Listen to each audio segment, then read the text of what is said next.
Publishing. It's kind of a mess right now, what with trad, self, and even hybrid publishing all mixing together.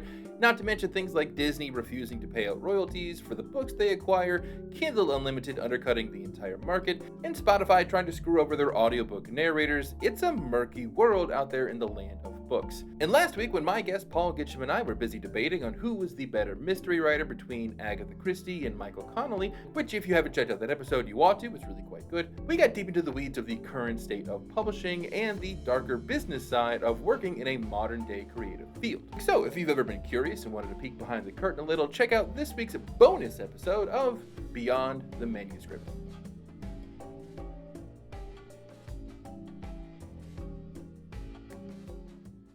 Yeah, I mean, that first book will often be written, might take a long time, but sometimes, like with Last Straw, it was written very quickly. I mean, I started in the Easter and I finished it. I went away on a holiday, and I booked a nice. It was an all-inclusive job, and I would sit in the evening with my laptop, and I finished it off by about September, which is very quick for a book. And then when, I was so enthusiastic, I did it a couple of edits and then went straight on to the second series, the second one, No Smoke Without Fire. And you could do that at the beginning of your career, because what you don't realise is that when you're actually into the career and you're producing a book a year, you've always got at least 3 on the go. You've got the one you're writing, the one you're planning, the one you're editing. And, it can actually become a bit of a treadmill. So, it was really nice. That's the only one of the few times in my career you get the opportunity to just write what you want when you want at your own pace. Yeah. And I'll let you finish, but I do want to kind of continue on to that point where, because I know a lot of people, when they're first starting off, they put all this internal pressure on themselves. Where oh, I got to write this book, or this book has to be this massive success that I want it to be, or else I'm, or else it's just not worth it. Or they see it as it's a failure on themselves, or there's a lot of extra pressure when. I tell people, no, it's actually a good thing because no one is looking for this. There's there's no deadlines you got to follow because there's no agent waiting for a second draft. There's no publisher breathing down your neck waiting for it. There's no ARC copies that you got to read and then proofread and before they send it off to the printers and stuff like that. So it's just, early on, you're not getting famous right off the bat, but has its own benefits for sure. Oh yeah, I mean, if you look, we get, and publishers get distracted by the shiny debut author, and that's fair enough. I mean, there's some fantastic debuts that have come out, and the authors catapulted right to the top. But they have tremendous pressure. I can think of a couple, and I'm never going to name names, obviously, but I think of a couple who made a hell of a splash, and then you didn't hear anything for a while. And we're all friends. We all have drinks at Crime Fest and things like that. And you sit down and you get to know them, and you say, when's the next book coming out? And they're like, I wish people stop asking. And it is the pressures, got to them. Whereas some authors, very good example would be the author of the Rebus series. I've gone blank. I could even picture him. I don't know him. It's going to kill me. I know you're talking about it, so I couldn't. Yeah. Ian Rankin. Sorry, Ian. Oh my goodness. My Scottish wife is going to kill me because I forgot about Ian Rankin. About 10 books into the Rebus series before suddenly it became this big thing that it is. Ellie Griffiths, who's actually just retired one of her characters this year, she did the slog. She'd written under the pen names and had moderate success, and then eventually, the series took off. And I just saw her speak a couple of weeks ago at Crime Writers Association, had a conference in Brighton, near to where she lives, and she was saying, she really put the work in, and people don't see that. I've got a couple of friends who jokingly refer to themselves as overnight successes after 10 years of writing, because that's what happens. And then we sometimes gloss over that. We look back. I mean, even behemoths like Lee Child, although he was a TV writer for a while. He did. He started off working in television up in Manchester. If you ever get a chance to read the Reacher Guide, which is his authorised biography, Very, very good, very good, really interesting. But he was under pressure because he'd lost his job, and he basically said, I need money, I need an income, I've got a family, and so he did have that pressure. Now, The Killing Floor, when it came out, was successful. It was well received, but it wasn't the big behemoth that they are now. It took a few books, and then they really started to take off. And we sometimes forget that. We look back at these people after 20 years and say, wow, they've had this incredible 20-year writing career, and often they've had an incredible 10-year writing career and average writing career for the previous 10 years. And I don't want to depress everyone, so I'm not going to talk about what the average earnings are for authors at the moment. But I mean, they just put it this way: the graph isn't going up. And I think it's slowly shifting. So I had an income, which was good. Oh yeah, yeah. Well, what I was going to say is, I think we're just kind of at a pivotal time in publishing, just in general, that if we're not careful, can be not where it needs to be. Not where it's not healthy for writers to be writers anymore, right? Oh yeah. Publishers are kind of shifting due to like market fluctuations to, instead of looking for the next big writer or the next big name, they're now just trying to generate celebrities at this point. And that is just kind of a temporary fix to a much larger problem of, okay, if you actually go out and look for the, good books for certain demographics or certain genres or whatever, people who are looking for these kinds of books here, then, that'll actually grow, as opposed to, well, this book has to be a massive success every single time we buy a book, or else we're going to lose money on it. It's, investing in a newbie author is getting rarer. However, the flip side of that is that now means that self-publishing is growing a lot farther as well, which means that if you want to go into business for yourself and, you take courses and you learn how to run it yourself, you get a much larger piece of the pie. And with every book, you can actually grow that pie a bit. It's just a weird time in publishing. Yeah, this is it. And I'm very interested in self-publishing at the moment. I think this is a really interesting thing. But to go back to the celebrities, it's a really complex issue, because the argument they always gave was that these tentpole celebrities who write a book or have a book written for them, which is a whole other rant, which I have issues with, they'd write a book, the publicists, they throw everything at it, and then they sell huge amounts of money. And the idea was there was the trickle-down effect. The money the profits they made off the celebrity meant that they could afford to take gamble on known authors.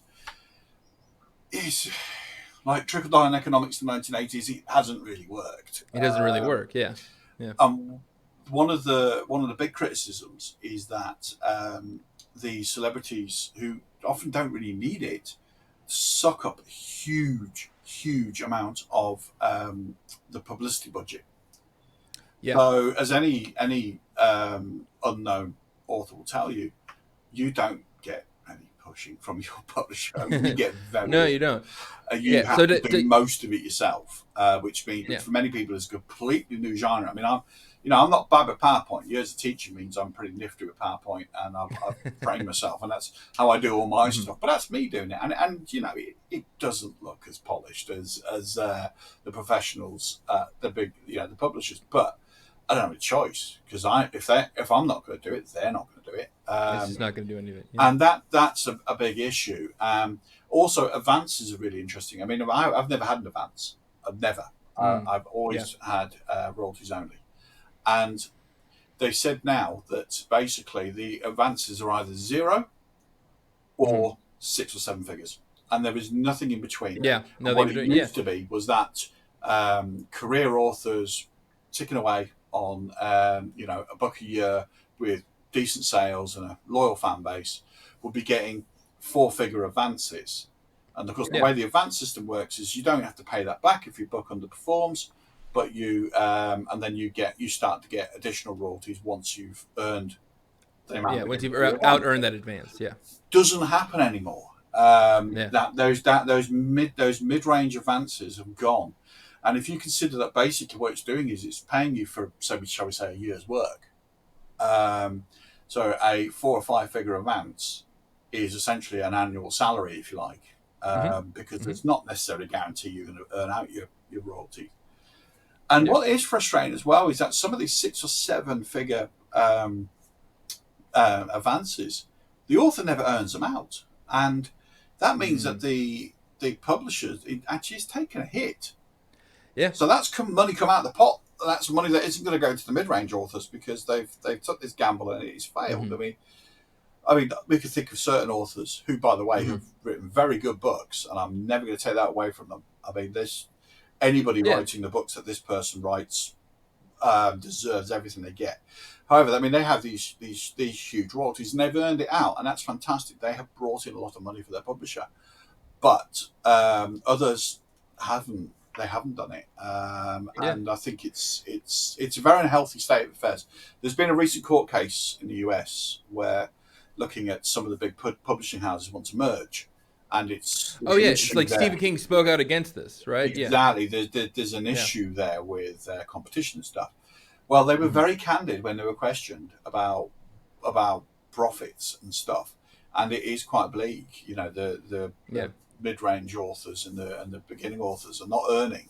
The money's Yeah. coming from the tentpole celebrities, and I just think they've Well, lost their it's way. I didn't mean to cut you off there, but it's very similar to what's happening in Hollywood with that Mm. with movies and stuff, where a movie studio, and granted, they kind of did this themselves just because they got rid of like DVD sales, but I'll get to that in a Mm. second.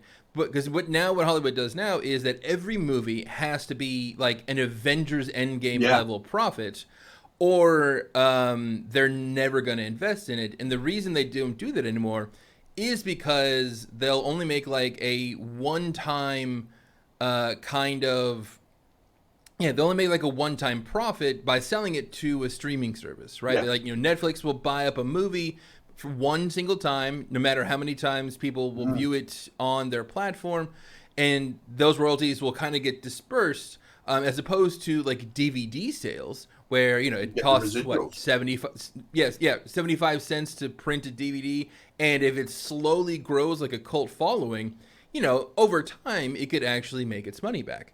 Yeah, But nobody buys DVDs anymore or Blu-rays, and um, it's kind of created this business model where it has to be this massive success, or it just doesn't yeah. make sense business wise. And books are kind of going in that same direction, I think. Well, I mean, the rot started arguably in the mid 90s. In this country, we used to have a thing called net book agreement, and what that Mm-hmm. basically meant was that the publisher set the price of the book, and that's what you paid. And obviously, booksellers would take a Mm. discount, but they still sell it, for whatever it was at that time. Mm-hmm. Often £6.99, £5.99. Bearing in mind they sell for £8.99 now. I mean, that is not 30 years of inflation. Yeah. And what happened was they got rid of this agreement, and then of course a few years later along comes Amazon. Now, Amazon have Yeah. done a lot of good in many respects. They've democratized the process of book buying. They've democratized the process of self-publishing, and you Yeah. cannot take that away from them. But what's happened is they've also pushed the price of the books down. I mean, Mm. I did a calculation once, and really a paperback should be going for 12, 13, 14.99 now, if we've kept up with Mm-hmm. inflation. Now, here's the thing: the by keeping the book prices down, whilst costs have risen.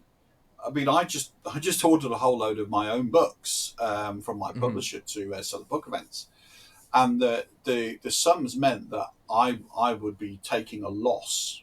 The prices Yeah. you saw on my card at the Coventry Book Extravaganza, I'm afraid I've had to put them all up because I would actually make a small loss. Mm-hmm. And some of that is to do with the relative cost of print on demand for a handful of copies is quite expensive, but paper costs, and then of course the publisher and still has their overheads.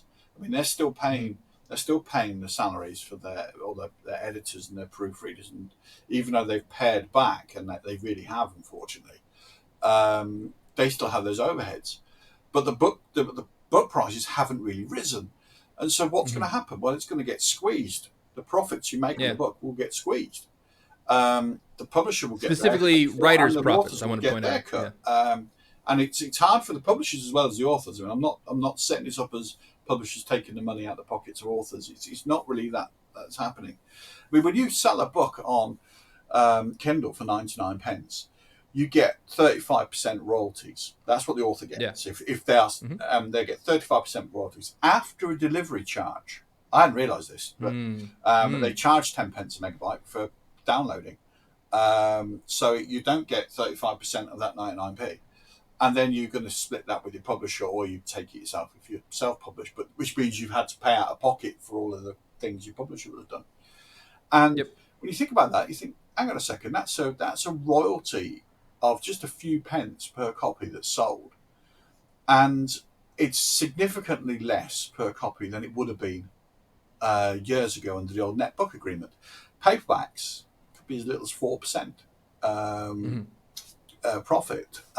So an $8.99 paperback, 4%, what's that? That's what, 36 pence. I mean, you know. Yeah. I was going to say 16. Yeah, you're better math than I am. It's very little. And now, if you think about that, I mean, obviously, authors' costs of living have gone up as well. You know, we're not magically immune to the cost of living. So if you want to say, if you want to earn the median UK take home, I was about 30,000, I think, at the moment. You know, you're going to need to sell 60,000 copies a year, 70,000, 80,000 copies a year. That's a big ask. And that's really rare. Very too. big. Yeah, very it's rare. rare. It's very rare rare. to do that. That's your top 2 or 3% of authors. Everybody else below that has to bring in money from elsewhere. Now, if you've got a backlist, you know, if you've got a half dozen books or more, then new books do tend to sell the old books, as the saying goes. You know, you sell it, you come out your new book, and you get people who say, "Oh, well, you know what? I quite enjoyed number 5 in that series. I'll go and buy number 1 and 2." Get a wee boost from on your backlist.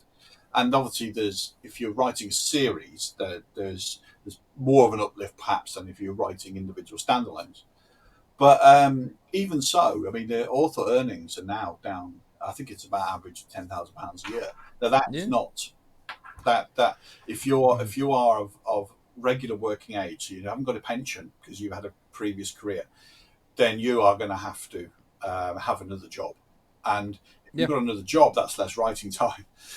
You know, so nobody benefits from that. And it is still really interesting with writers, though, because even when confronted with these kinds of realities of the current state of publishing, you'll still get plenty of writers who dream that big dream of this is the only thing I do. I want to, you know, go to these conventions and people know who I am and I get special treatment, and, you know, my publisher will fly me first class to wherever I want to go for to sell more books at a, you know, like at a convention and stuff like that.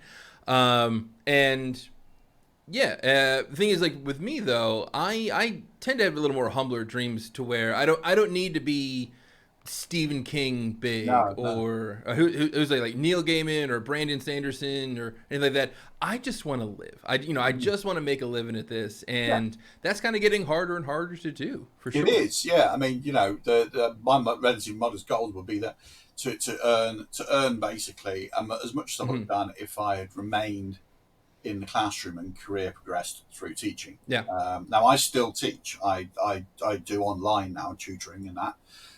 Which I very much enjoy, but you know, I would like to be, you know, where the bulk of the income is the writing rather than the tutoring. And it's interesting because you get people do have a distorted perception as well, because you'll see a particular author whose face seems to everywhere, all over your social media feeds, and you might naively assume that this big author is earning serious money. The chances are they're probably not. Maybe not. Yeah. You know, they're an awful lot of them I know who are very very well regarded and decent book sales and stuff.